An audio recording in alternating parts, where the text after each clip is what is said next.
Greetings and good Friday morning. This 18th of August 2023, still the third decade of the 21st century. If there's any of you that are still new to my channel, I always open with that to sort of highlight and emphasize the point that it is indeed the third decade of the 21st century. And I do that specifically to kind of highlight and point out the fact that there's certain things we're talking about that kind of amazes me, that it's the third decade of the 21st century and this is what we're talking about. So I recently created a secondary channel where I can focus strictly on my nerdier and geekier stuff while I keep this channel for more socio-politically motivated content. And while it's been a few days, week or so, maybe 2 weeks since I've last posted something, it's not that there's been a shortage of things to talk about. It's just that it seems like there's the same things to talk about. And I've only been around for about 47 years, but it seems like trends didn't last as long as they are now. Like certain things are just, they're not going away as quickly as I remember.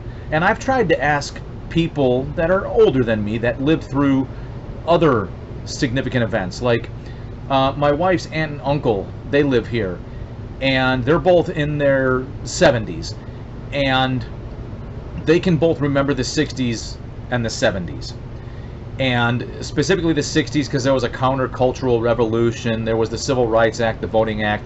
There were some significant events that took place in the 60s. So for all intents and purposes, between those two decades, some significant things were happening, and then along came the 80s, and the 80s was a complete divergence from all of that. So as I've been kind of hoping that certain things will eventually run their course, you know, they're just not going away as fast as I thought they would have. And I'm not going to necessarily go through all of them, but I say all that because I try to avoid saying the same things over and over again, or talking about the same things over and over again.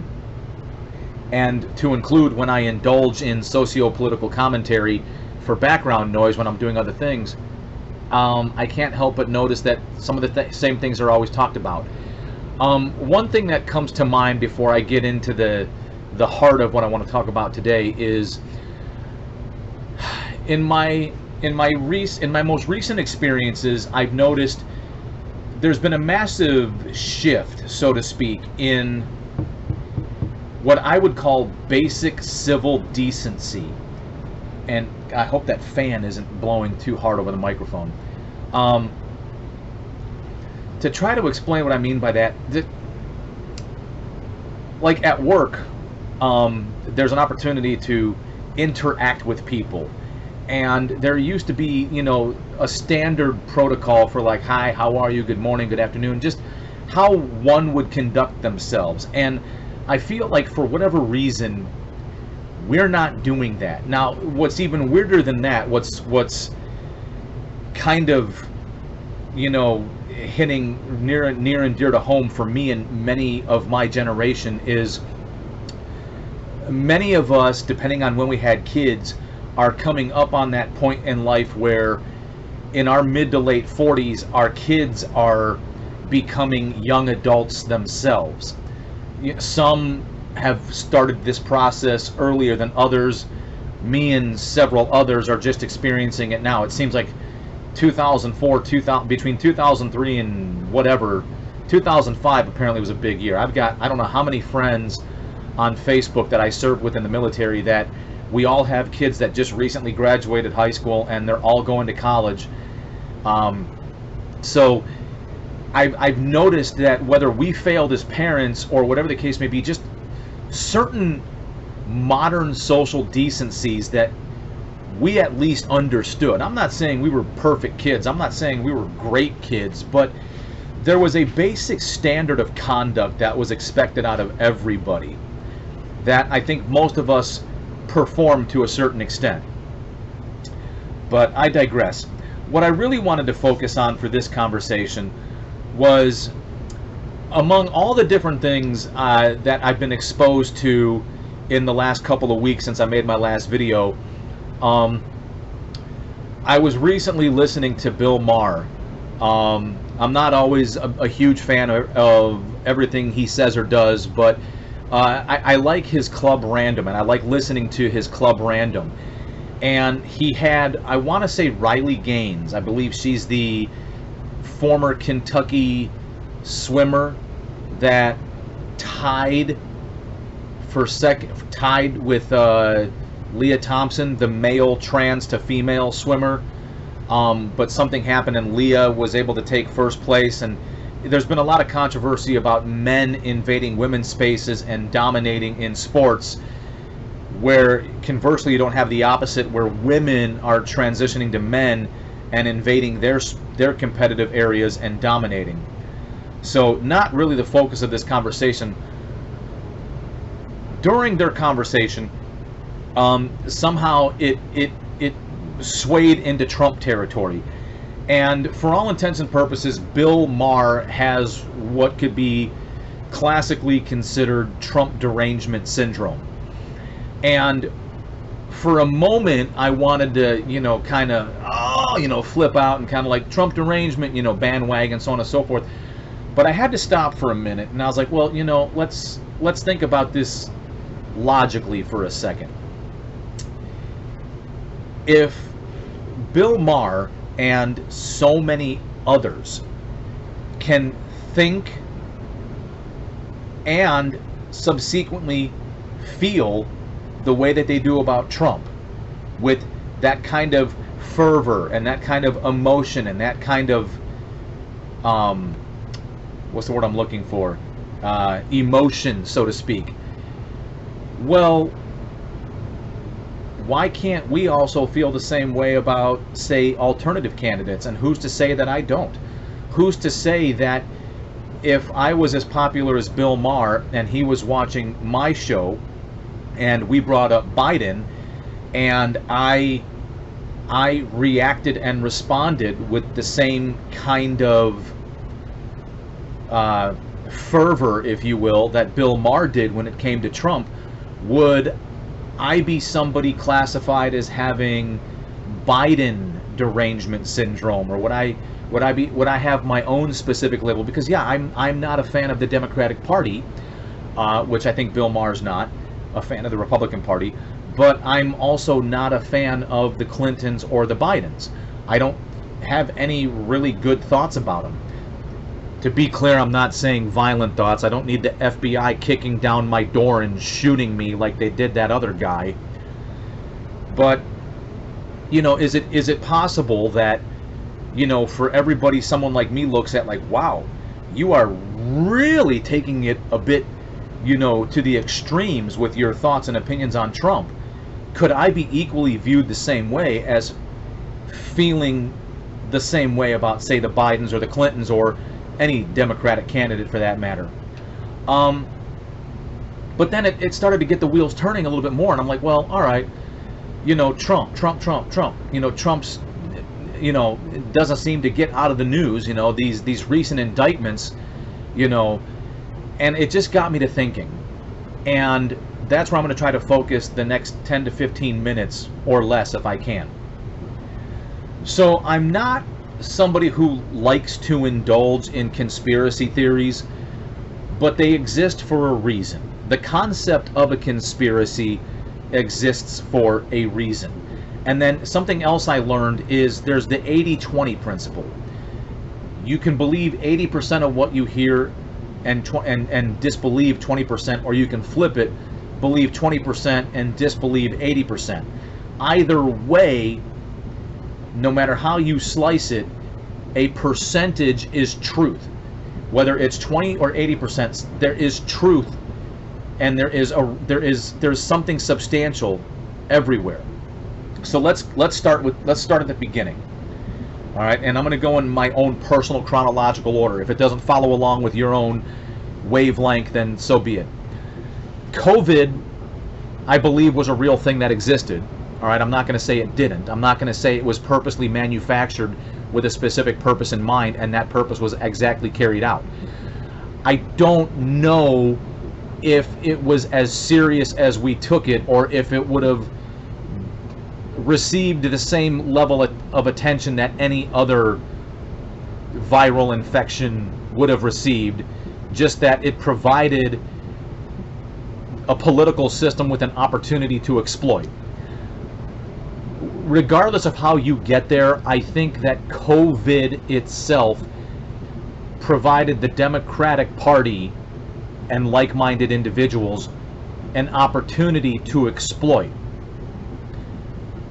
Call me a crazed QAnon, whatever you want to call me, but I think coincidentally or not, it presented an opportunity that some really, really smart people analyzed in a very short amount of time and came up with a scheme and a plan of attack to take advantage of. And what I mean by that is, by creating schemes, in the military we would call them a scheme of maneuver, by creating schemes by which they could manipulate how we voted. Because if you can control how we vote, then you potentially have an opportunity to control the votes themselves and potentially control the outcome. So if you're jumping to the conclusion, oh, so you're saying that the 2020 election was not honest or fair, and I think the short answer is yes. I think there's enough anecdotal evidence, if not just flat out concrete evidence, to suggest that the election was tampered with in some way, shape, or form. So let's dial it back just a little bit. Am I going to sit here and exclaim that no other election in any history has never once been tampered with? No. I'll go as far as to say every election undergoes some form of tampering, because you have to figure the elections are essentially managed at the county level. So every state has a certain number of counties based on population, and therefore those create congressional districts. All right, whether there's multiple counties in a congressional district or what have you. So therefore they are what you might call micromanaged at a lower level within the state, and then the state manages all the different subordinate levels, and then the federal government manages the states. Well, we have 50 states in the union with with the capacity for voting. To the best of my knowledge, the 5 U.S. territories, including Puerto Rico, don't have any voting power that I'm aware of. I could be wrong. I'll have to look into that. So, is the opportunity for shenanigans present every time there's a vote? Of course there is. So why do I think that potentially there were some shenanigans that had a direct impact and a direct effect on the 2020 election? Well, for those who may be thinking it, I'll explain why. I believe what we were facing in the 2020 election was we had a political figure who was an outsider. Politically speaking, he was an outsider. He was a vibrant, boisterous, dare I say, arrogant personality who was outside the political spectrum. He was not considered within the political system, and that would be former President Trump.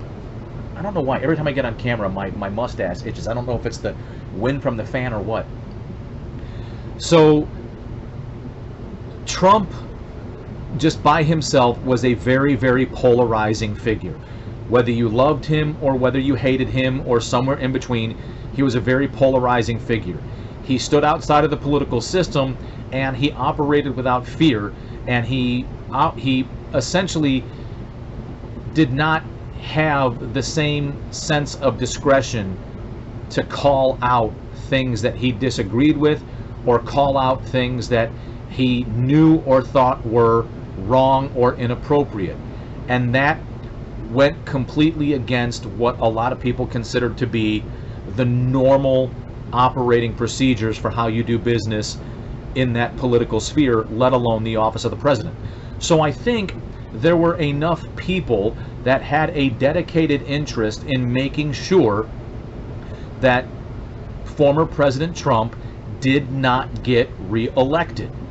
Now, for me personally, this is also what I think. I don't know that it was a consolidated effort led by a specific group of people that managed every single location. What I think happened was due to the polarizing nature of President Trump, due to the negative popularity he had within certain people, that when you add together the COVID pandemic and the opportunity that COVID presented to manipulate how we voted, which also presented the opportunity to manipulate the voting period, I think there's enough evidence to support and suggest with legitimacy that independent operators acting independently, purely coincidentally, all right? So this is what I would call the grand conspiracy, which is a group of people controlled all 50 states and controlled every voting district or county and had control of everybody doing the same thing. I don't think it was that big. That's a bridge too far for me to cross. What I think actually happened was at individual voting districts or individual voting areas, be that a county or whatnot, individual actors, and there could have been a group of them at these locations, took it upon themselves to act independently to basically conspire to manipulate the results of the vote. And what I think ended up happening was, by pure coincidence, enough people acting independently across the country doing essentially some variation of the same thing, taking advantage of the quote-unquote absentee/mail-in voting, which was something we'd only ever done as a result of COVID.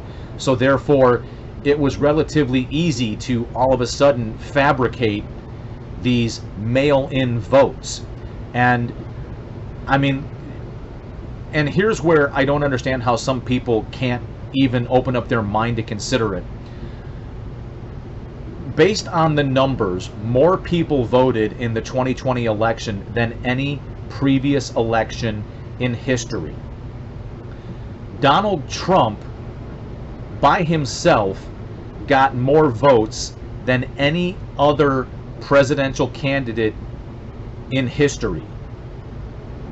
That includes Barack Obama twice. He was beaten by Joe Biden, who, when I hear him, I can't understand how anybody voted for him, but I digress. He was beaten by Joe Biden, who subsequently got more votes than any presidential candidate in history. So first, Donald Trump essentially set the record and lost, because Joe Biden exceeded him and set the record. So in order for that to happen, I think there were actors on both sides. I think there were people attempting to manipulate the vote in Trump's favor, and equally and opposite, I think there were people acting independently to manipulate the vote in Biden's favor. That's why I can't commit to it being a grand conspiracy, because I think what ended up happening was either more people acted on Biden's behalf, or the people acting on Biden's behalf somehow created more votes. And there are independent, let's just call them journalists, all right? I don't know what else to call them, there are independent entities that have physically gone out to verify the residence of a registered voter in various locations throughout the United States, and the physical residence did not exist, and they also could not prove that the individual person existed. If not, they could not find the physical address didn't exist, so how could the person themselves exist at a mythological address? And that was done. There's enough anecdotal evidence through surveillance systems showing containers arriving at voting facilities at like 2, 3 in the morning, where the containers themselves, the contents were unknown, but mysteriously overnight, those stations would all of a sudden be in favor of one candidate over the other. And I think primarily the focus of some of this investigative journalism, so to speak, was on whether or not Trump was cheated out of the election. So that's kind of where the focus of the investigations were going. So is there legitimacy to anybody suggesting that there was some shenanigans pertaining to the 2020 vote? I believe so. I believe there's enough evidence out there. And here's why I say that. We live in an age now, in the third decade of the 21st century, where it's very difficult to, in my opinion, get away with anything. I mean, now there, technically speaking, you could still get away with it because the burden of proof, you know, can go as far as, okay, of vehicles arrived, containers were offloaded, what were in those containers?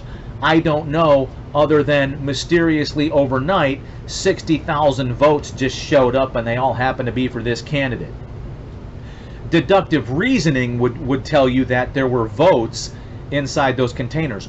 Also, federally authorized voting or election auditors were physically barred, and there is video footage of these auditors, that may not be the appropriate term, being barred or banned from inspecting a facility.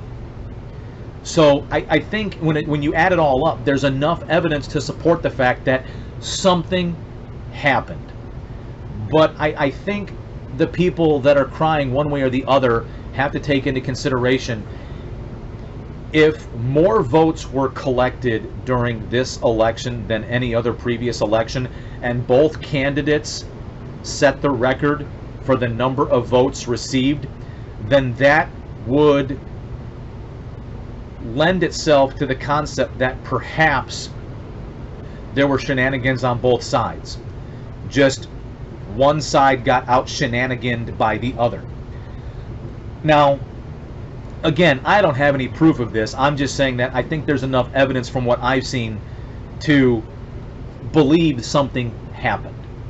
A lot of the jokes are a certain type of people vote this way and a certain type of people vote that way.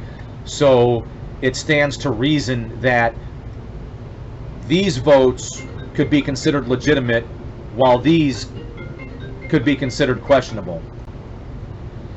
Okay, sorry about that interruption. Typically, a lot of the jokes I hear is a certain type of people tend to vote Republican than they do for the Democrats, so that the Republican votes could be considered more legitimate. Do I tend to think that way from time to time? Yeah, I'm not going to lie, I do. However, I'd have to go back and do my research. If Donald Trump also received more votes than any other previous presidential candidate, then at some point you have to concede that perhaps there were people acting on his behalf as well.